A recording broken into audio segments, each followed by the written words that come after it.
First of all, I want to thank you for Semex UK to give me an invitation to come here tonight's event and give me an opportunity to share what we have in Hungary and what we do in Hungary. I'm honest with you, I'm not a big speaker because I'm a simple dairy man, and it's my first time in Glasgow and also my first time in Scotland, and you cannot believe it, but it's my first time in the UK. And 2 days ago, I know only about Scotland what an average Hungarian knows about Scotland.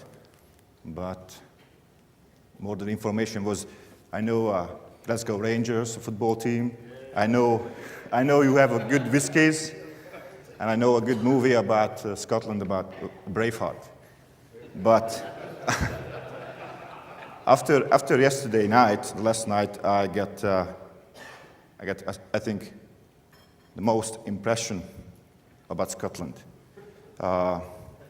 It was a great night yesterday, and I think I learn more about Scottish people than I can ever learn about books.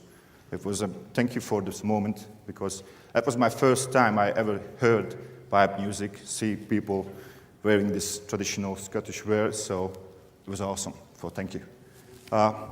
Let's start my presentation. A couple of words about me. I'm working in this business about 25 years ago. First time was just a part-time activity, like working around the farm. Whereas my father was a herd manager, and after when I was 14 years old, I started working, and that was my first time I got the paycheck to working with cows. I don't know how much you know about Hungary, but I try to show you on the map. This is the region where it's European Unions. I don't want you to tell something more information about how does it look like, the European milk production or the market, because some of the speakers before me tell you a lot of information about it. As you see, the market, with how much milk we produce in the European Unity, it's about 15%. But the interesting thing, everybody is worrying about Hungary because we are big, large dairies over there. But if you see the graph over there, usually I'm joking with the number, you see that only 1.1% from the European milk production is Hungary. It's 1% is almost nothing. When we're talking about Germany's milk production is 19 or 18%, what else? Nobody cares, 1%. This 1% is in Hungarian milk production. So don't worry about us. So we will not take away your market.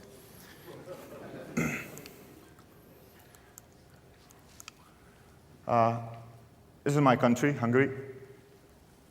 It's a population of about 10 million people living there. It's mostly an agricultural country. It's about 4% of the GDP is coming from the agricultural products.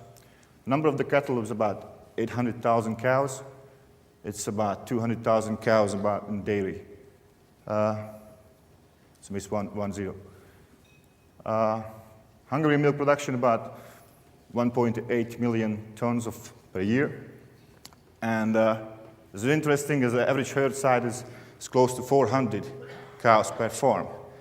We saw in the previous speak, it's about the global average herd size is about 2.8 to 2.9. So we have almost 400 per farm. It seems big. It has a traditional way why we have these big farms, and farmers in Hungary still believe that's the only way can doing the dairy business in a big farms. So, and this number I mentioned, it will be higher for the next 2 years, because the small farms will close and a big, large farm will improve and expand. Our Hungarian Holsteins milk production is about 9,300 kilograms for a 3 or 5 lactation. So we're so proud of this lactation. It's running higher and higher year by year. This is my country inside for Hungary. You see, this is a south part of southwest of part of Hungary. They're close to the border of the Croatia. And some information about our county.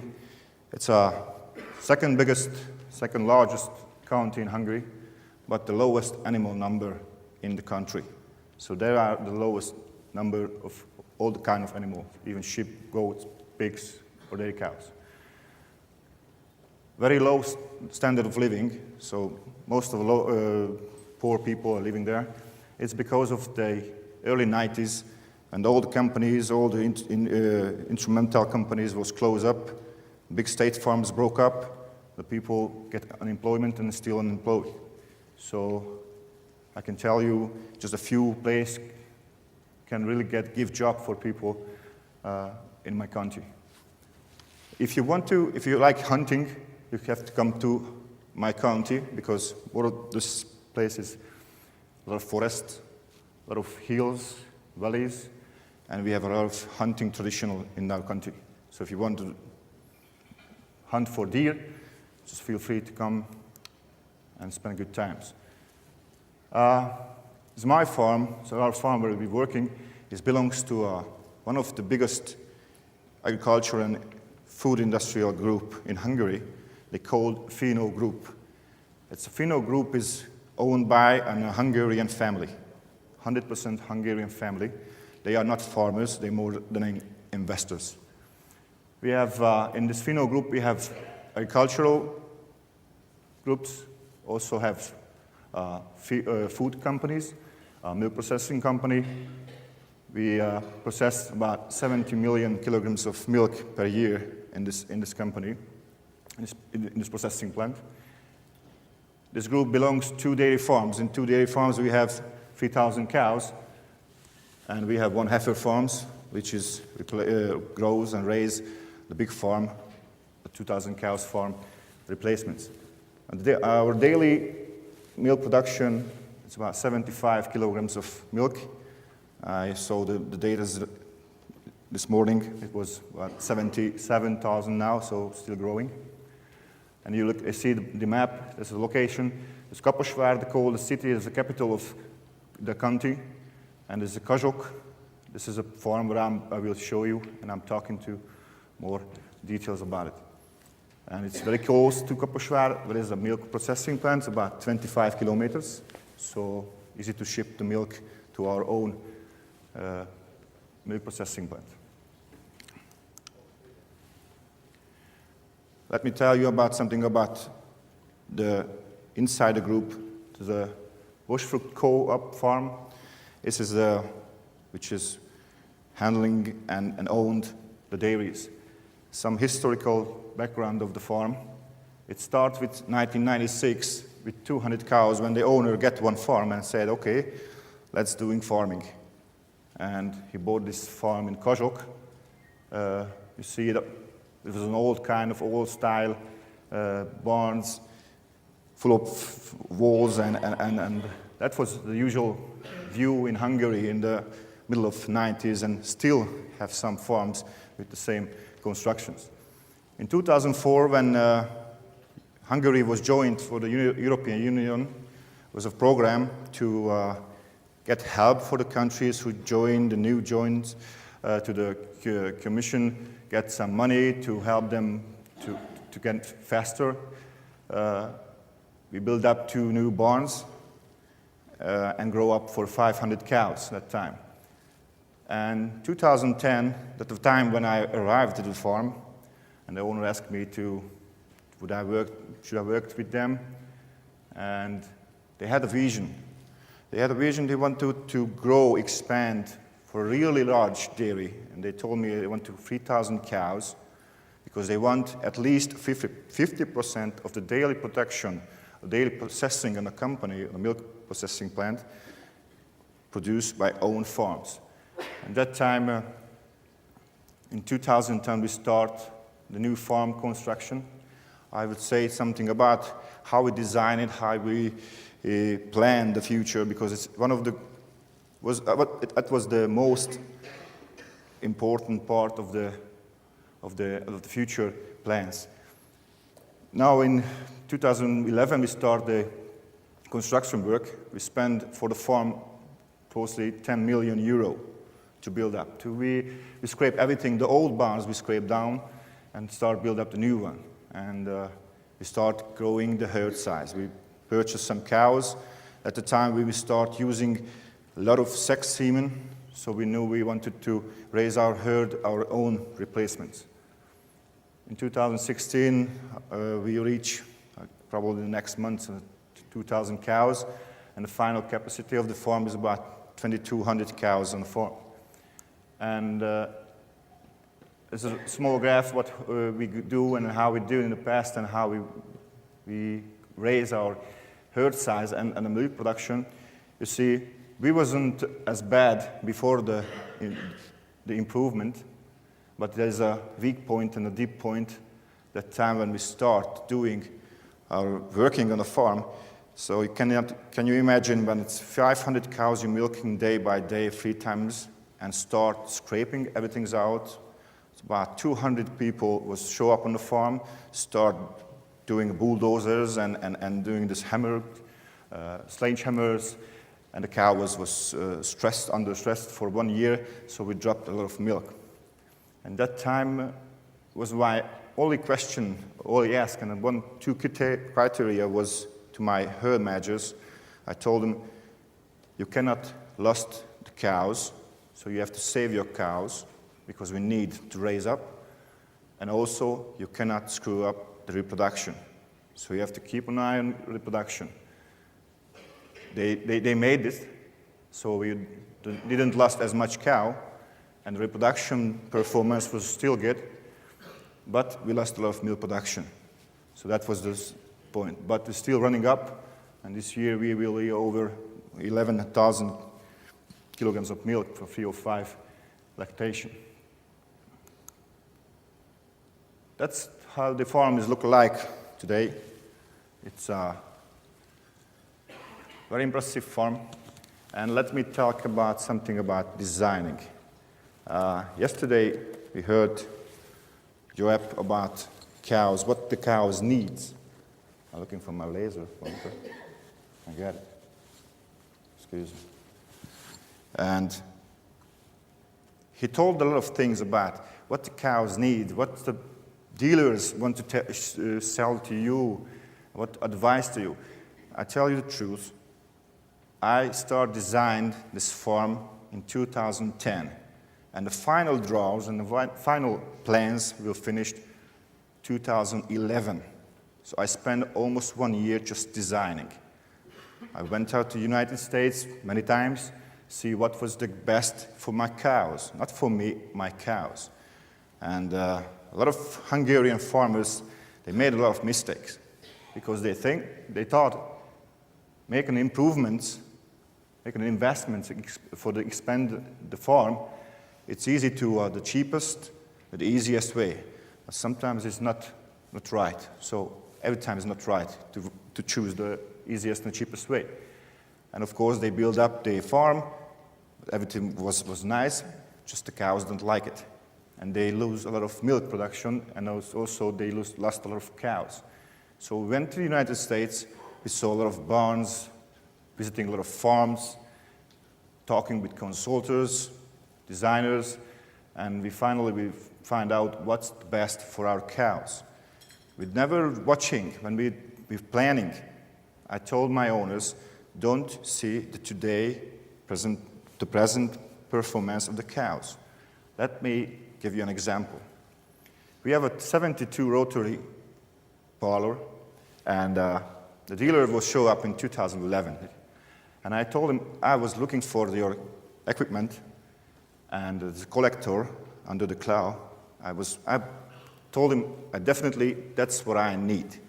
And he was laughing at me and said, why do you need this collector? Because this collector is good for the cows over 35 kilograms daily average. That time we had about 31, 32 kilograms of daily average of cows. I told him, do you think I spent 10 million euro to reach from 21 to 25 kilograms? Or 31 to 35 kilograms? I said, it's a huge amount of milk per cow.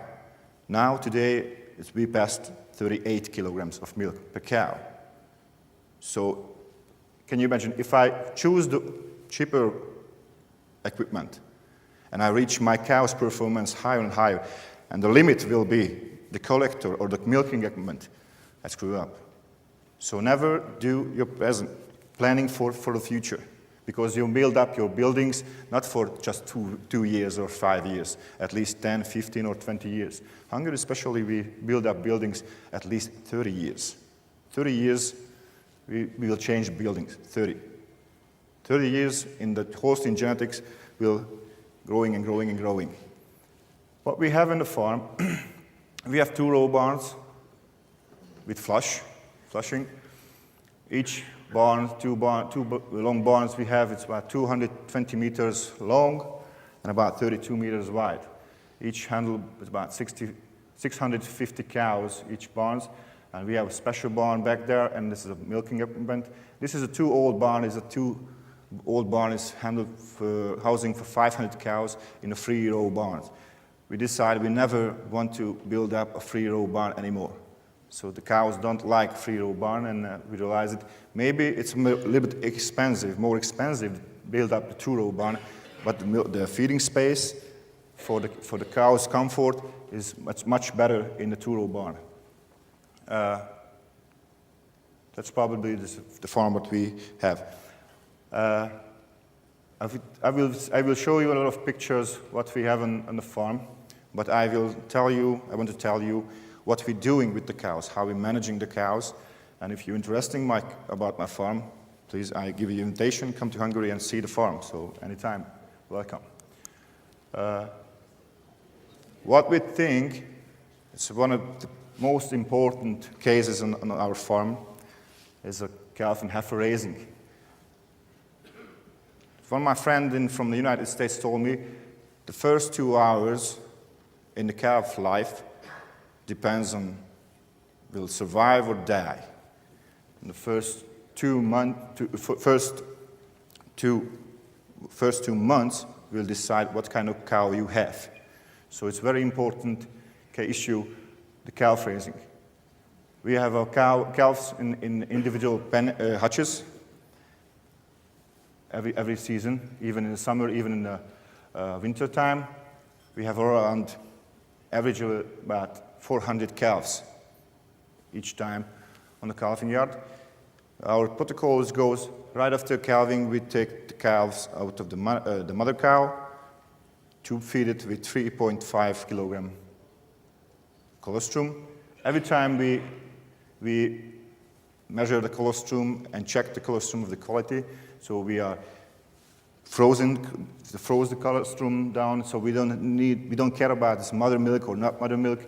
Its colostrum is good quality. We froze down and give it to the calf as soon as possible, within 2 hours. That because we doing this way, we have a lot. I can say in Hungarian numbers, we have over less than 2% of calf loss in the 60 days period of calves. But you should know we have a well-trained crew, so we pay attention to our people to teach them why it's important to handling calves. Another thing is important, and it's kind of unique in Hungary, still unique in Hungary. We start breeding our heifers at 12 months of age. They almost killed me when they heard the first time I start breeding my heifers at 12 months of age. I'm an idiot, they told me. It has a reason why. We have 2 numbers on our heifers. It's one of the weight and the height. We said when the heifers reach 380 kilos and at least 126 centimeters of height of the back, the heifers are ready to breed. If your heifers 8 or 9 out of 10 reach this number at 12 months of age, let's do it, breed it. I wrote down there, it's a cost control. You're keeping your heifers for 2 years, just feeding, just working with them, and get no money back. We made a lot of calculation. I have a handy calculator with me is about 20 years ago, and by the time I make my calculation, then it's roughly for us, one heifer's cost, one day, it's about €2. It means 1 month, it's about €60. If you can cut 2 months of the first calving month, first calving age, 2 months, it means €120 per heifer. I turn 1,000 heifer each year. It means 120,000 euro per year. That's the money what I'm still in my pocket. I don't have to spend it. So that time when we're suffering the milk price, let's keep an eye on it. Why I should keep my heifers on 24 or 26 months first calving age. Another focus point of our protocol and of our managing system is the fresh cow monitoring and herd health. This is a point what I think it's a whole day long we can talk about fresh cow monitoring. It's the highest focus point of the cow's life because right after calving, most of the disease and most of the metabolic problem shows up right after calving in the first 30, 40 days. So what we're doing, right after calving, the cow is moving to the fresh pen, and there's a herd guy, walking every day right after milking, when we milk up to the fresh group, watching the cows. And it was a good presentation yesterday about cow signal. I'm lucky because I got this book about 8 years ago, so I know what the cow signal and what the cow said. And it's simple, it's easy. The first time when I showed this fresh cow monitoring in Hungary, they told me it's a vet needs to do it because the vet knows about disease and vet knows about every kind of problem with the cows. And I told him, tell me what the simplest sign of the cow when they get sick, before they get sick. Just think about it, everybody. When you go home, sit down at the table, the dinner table, and you start eating. And your wife told you, oh, honey, your appetite is not right. Yeah, I'm maybe getting sick. You don't know what kind of sick you have, high fever or diarrhea or what else, but you feel uncomfortable. That's the cow shows us decreased appetite feeling. This guy doing every day in the same time to check the fresh cow's appetite. And the cows doesn't eat as good as we accept. Pick the number and check her. Check her temperature, check her foot and legs, check everything. So that's the reason we find the cows before they get sick. So we cut the antibiotics using almost a half because we use a lot of probiotics to prevent the disease. And also very important about how many cows you have on the close-up group and the fresh group. Yesterday we heard about, again, don't overcrowd your cow in the fresh group. We have 2 numbers. In the fresh pen, we never put cows over 90%. 90%. And the close-up group, there is the cows, the calving, never go up in 85%. Never. That's the reason we have about 96, 98 cows are calving by themselves without any help. This is the only place in the farm, on the close-up pen, with the calving area, where we have a straw bedding. Everywhere else, in the stalls, in the cubicles, using a separate manure after compostation, so like dry and it's no bacteria in it. Why is it important is fresh cow monitoring, because I told you this is a time when cows get more sick or get problems, and if you realize the cows get in a bad mood and get problem, and you are solve it in an early time, you get high dry matter intake in the start, less body condition, less on the cows. It means you can get a healthy cows in the early lactation, so you can breed it as soon as possible. And also we need a well-trained crew here. Reproduction. Yesterday was about using a tail chalking system. We have about 70% of heat detection rate. So we find 70 cows out of 100 with this method. We don't believe any kind of electronical system, so visual observation is our key. This is one of the most important key effects for the profit, because if you are lost time on the first pregnancy day, you will lose money on your average. What we have is doing AI every day in the same time in the headlocks. So that's why our days in milk average is 170 and 180. That's why it gives the cows the highest milk production. So that's why we're running and focusing the highest point of the reproduction. Feed and nutrition. Our feeding based on forages, corn silage and alfalfa silage, and we buy a lot of byproducts, especially for bioethanol, the corn products, and feeding a lot of concentrate. Just interesting. And this farm, we spend 10,000 euro each day for feeding cows. 10,000. It's the highest cost value on our costs, about 18 cents per kilogram of milk is a feeding. Something about our partnership and the strategic partnership with working. We're working with Kaposvár University, it's a big agricultural university.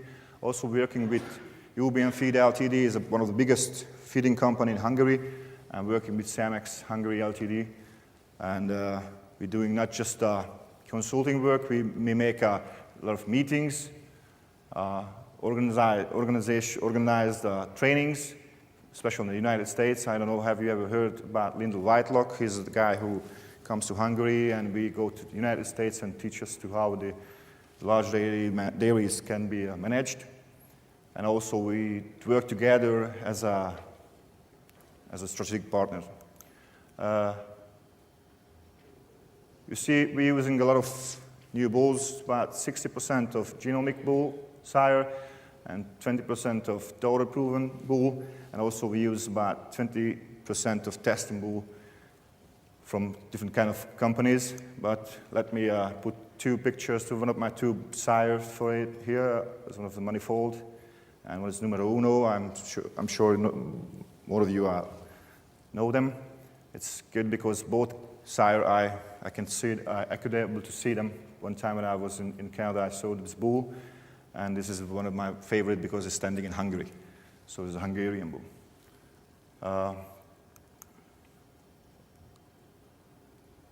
Yesterday we was just touching one time labors and management skills and issue. We're working in a 2,000 cows dairy herd. It's a lot of people, a lot of laborers, managers working on the farm. You cannot just let them to do what they want to do. It's not enough to be a good qualified cattle breeder or the dairyman. They must be a good manager as well. And let me a story. I was in the United States and met a guy who had 100 cows. He was a very good farm, good performance, and they decide they want to grow in two steps. For 100 cows, for 1,000 cow. First step, they reach 500, and the next year we wanted to reach the 1,000. They make the design work, get the new barns, get the new parlor, get the cows, 500, 1,000. They're working with the family in the 100 cows. They hire people, they hire laborers, milkers, drivers, managers, and they forget one thing. They don't grow up for this job, to managing these people. Do you think what's happened with this farm? After 2 years, they're bankrupt.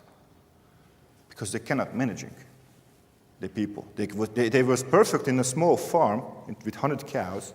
They know what the family should do, but with 40 people, they cannot manage them. I also have a good example. They called it Lawson Lakers in the United States, Wisconsin. I saw them in the past 15 years. Every year I'm visiting them. They start with 98 cows. I have 2 brothers. Now they're operating about 3,000 cows farm. And they had to grow up and make this expanding for at least 15 years, within 15 years. But these 2 brothers realized it's not a family business anymore. They became an owner and a manager. So they have to put attention for the management skills. So these 2 brothers went to the university to learn how can be a good manager, how can you handle people. And that make them more success, give them more success than anyone else. So that was what we was facing in the first our first year in 2012. Everybody was waiting for you build up a new barn, build up the best and the highest rank of farm, but the managing was weak on this point. And we start training, not as a dairyman, as a managers. Now we reach, I think, one of the best managing teamwork in Hungary. So I'm so proud of my colleagues. You see them, all them young guys, and they have no dairy background, so you just come out from the university, but they wanted to know what they want to know, and it was very important. So the teamwork, what we have, it's awesome. And also, let me share you with some pictures, because it's not just a job, what we do at home, it's more than fun. And I like when my colleagues feel comfortable in the place where they're working. So some show pictures. This cow was win last year in Hungary, and biggest event, animal show. It was now is the best and nicest cow in Hungary. So also we doing some training in the United States, and also have some part-time activity. So my people go to canyoning, doing some rest time. So I believe people make differences everywhere. So it doesn't matter what kind of building, what kind of cows you have. You can build up this building at your home, wherever in the planet. If you don't get the right people in the right place, you're going to screw. I guess my time's up. And finally, I wanted to say thank you again to listening to me and give an invitation to me. And I know everybody is telling you some good advice and big words. We saw a lot of nice forecasts. Some of them was optimistic, some of them was realistic. I suppose every of you will take home some messages and get some conclusions. But I would say my older boy every time told me, Daddy, if I had a wish, I wish I had a new bicycle. Okay, buddy, be a good guy, and you get the bicycle. So what I would say to you here, and all of the dairy farmers around the UK and Europe, if I have a wish, I wish to you, meet you in the future somewhere around, and tell each other, we are still in the business. That's my wish to you. Okay, thank you very much.